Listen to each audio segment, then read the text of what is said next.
사도행전 7장 37절서부터 53절입니다. 이스라엘 자손에 대하여 하나님이 너희 형제 가운데서 나와 같은 선지자를 세우리라 하던 자가 곧 이 모세라. 시내 산에서 말하던 그 천사와 우리 조상들과 함께 광야 교회에 있었고 또 살아있는 말씀을 받아 우리에게 주던 자가 이 사람이라. 우리 조상들이 모세에게 복종하지 아니하고자 하여 거절하며 그 마음이 도리어 애굽으로 향하여 아론더러 이르되 우리를 인도할 신들을 우리를 위하여 만들라. 애굽 땅에서 우리를 인도하던 이 모세는 어떻게 되었는지 알지 못하노라 하고 그때 그들이 송아지를 만들어 그 우상 앞에 제사하며 자기 손으로 만든 것을 기뻐하더니 하나님이 외면하사 그들을 그 하늘의 군대 섬기는 일에 버려 두셨으니 이는 선지자의 책에 기록된 바 이스라엘의 집이여 너희가 광야에서 40년간 희생과 제물을 내게 드린 일이 있었느냐. 몰록의 장막과 신뢰판의 별을 받들었으며 이것은 너희가 절하고자 하여 만든 형상이로다. 내가 너희를 바벨론 밖으로 옮기리라 함과 같으니라. 광야에서 우리 조상들에게 증거의 장막이 있었으니 이것은 모세에게 말씀하신 이가 명하사 그가 본 그 양식대로 만들게 하신 것이라. 우리 조상들이 그것을 받아 하나님이 그들 앞에서 쫓아내신 이방인의 땅을 점령할 때에 여호수아와 함께 가지고 들어가서 다윗 때까지 이르니라. 다윗이 하나님 앞에서 은혜를 받아 야곱의 집을 위하여 하나님의 처소를 준비하게 하여 달라고 하더니 솔로몬이 그를 위하여 집을 지었느니라. 그러나 지극히 높으신 이는 손으로 지은 곳에 계시지 아니하시나니 선지자가 말한 바 주께서 이르시되 하늘은 나의 보좌요 땅은 나의 발등상이니 너희가 나를 위하여 무슨 집을 짓겠으며 나의 안식할 처소가 어디냐. 이 모든 것이 다 내 손으로 지은 것이 아니냐 함과 같으니라. 목이 곧고 마음과 귀에 할례를 받지 못한 사람들아 너희도 너희 조상들과 같이 항상 성령을 거스르는도다. 너희 조상들이 선지자들 중에 누구를 박해하지 아니하였느냐. 의인이 오시리라 예고한 자들을 그들이 죽였고 이제 너희는 그 의인을 잡아준 자요 살인한 자가 되나니 너희는 천사가 전한 율법을 받고도 지키지 아니하였도다 하니라. 스데반의 마지막 설교 부분을 저희가 나누었습니다. 대제사장들이 이 스데반을 음모함으로써 넘어뜨리려고 합니다. 그럴 때 스데반이 용기를 가지고 예수 그리스도를 전하는데 하나님의 하신 일을 통해서 하나님의 계획과 그 섭리를 선포했습니다. 그리고는 오늘 본문 그 마지막에 가니까 51절 말씀에 이런 말씀이 있습니다. 목이 곧고 마음과 귀에 할례를 받지 못한 사람들아 너희도 너희 조상과 같이 항상 성령을 거스르는도다 라고 말입니다. 성령을 거스른다. 이 말씀 참으로 비수와 같이 이 대제사장들과 거기 모였던 많은 사람들의 가슴에 꽂혔으리라고 생각이 됩니다. 그런데 성령을 거스린다 이 말보다 더 심각한 말이 있는데 그게 뭐냐 다름이 아니라 할례를 받지 못한 사람 이게 아니었나라고 생각합니다. 이스라엘 사람들에게 할례 받지 못했다라고 하는 것은 결국 뭐냐 하나님의 백성이 아니다라고 하는 겁니다. 하나님의 백성된 증거가 뭐냐 할례였지 않습니까? 이 할례를 통해서 그들은 자신들의 정체성을 하나님의 사람들이다 라고 선포를 했는데 할례 받지 못했다라고 하면은 다르게 말하면 뭡니까? 이방인이다. 하나님을 알지 못한다. 그러므로 구원받지 못한다 라고 하는 것과 다름이 없습니다. 그래서 할례를 받지 못한 사람들아 성령을 거스리는도다 라고 했던 것 자체가 이 모였던 사람들의 마음을 흔들어 놓지 않았나라는 생각이 들어요. 그래서 54절 말씀을 보니까 이 말을 듣고 마음에 찔려 그를 향해서 이를 갈았다라고 했죠.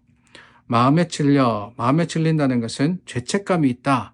그 의미가 아닌가 하는 생각이 듭니다. 물론 할례를 받지 않았다. 그 말이 기분 나쁘기도 했겠지만은 그것만이 아닙니다. 목이 곧고 마음과 귀에 할례를 받지 못했다라고 하는 것은 마음과 또한 그들의 삶에 있어서 하나님의 온전하신 사랑을 그들은 알지 못했다라고 하는 것과 다름이 없는 겁니다. 오히려 선지자들을 다 핍박했다, 박해했다라고 하지 않았습니까? 그럼으로써 오히려 오신 예수님을 너희가 죽였다라고 선포했던 스데반의 말, 그 말이 그들에게는 비수와 같이 꽂혔던 거예요. 이 사람들이 어떤 사람들입니까? 마음에 찔려서 이를 갈았던 사람들, 거기에 모였던 사람들은 열심이었습니다.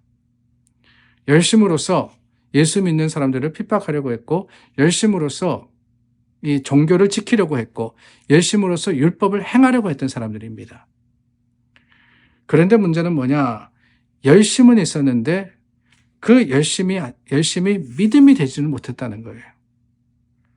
종교적으로는 굉장히 열심히 있던 사람들입니다. 그래서 심지어는 이 스데반의 이야기를 듣고는 그 스데반을 죽이고자까지 했던, 그 스데반을 죽였던 사람들이 바로 이 사람들입니다.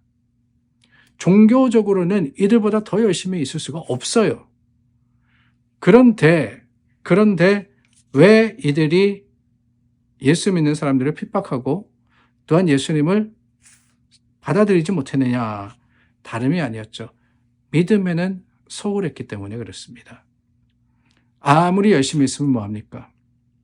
아무리 열정을 가지고 교회 다니고 예배 드린다. 여러분 오해하지 마시기를 바랍니다. 그게 나쁘다는 건 아니에요. 교회에 오셔서 예배 드리고 열심으로써 하나님을 섬겨야 됩니다. 그런데 그 열심을 따라서 반드시 우리가 가져야 되는 것, 그것은 믿음이에요. 믿음. 이 믿음이라는 것, 무엇에 대한 믿음입니까? 내가 수고하면은 하나님께서 상급 주시겠지. 그 믿음이 아니에요. 스데반이 선포한 말씀, 그 말씀 속에서의 믿음이라고 하는 것, 그 믿음은 다름이 아니라 예수님이 하나님의 아들이시며 그 예수 그리스도를 통해서 우리가 구원받는다는 믿음을 통한 칭의, 그러니까 의롭다함을 받을 수 있는 하나님의 약속을 믿는 것이지 내 힘과 내 능력을 믿는 것은 아닙니다. 이스라엘 사람들은 그랬습니다. 자신의 힘과 능력으로서 뭔가를 할 수 있다고 믿었어요. 그래서 율법을 지키기만 하면 구원받는다라고 하지 않았습니까? 그러나 여러분, 율법을 지킨다고 구원받는 것이 아니었지 않습니까? 그 율법을 지켜가지고는, 아니, 지킬 수 있는 사람이라고는 한 사람도 없었어요. 그 많은 율법을 어떻게 다 지킵니까? 때로는 타협하기도 하고, 그래서 예수님께서 고르반이라는 그 예도 드신 거 기억나시죠? 고르반이 뭡니까?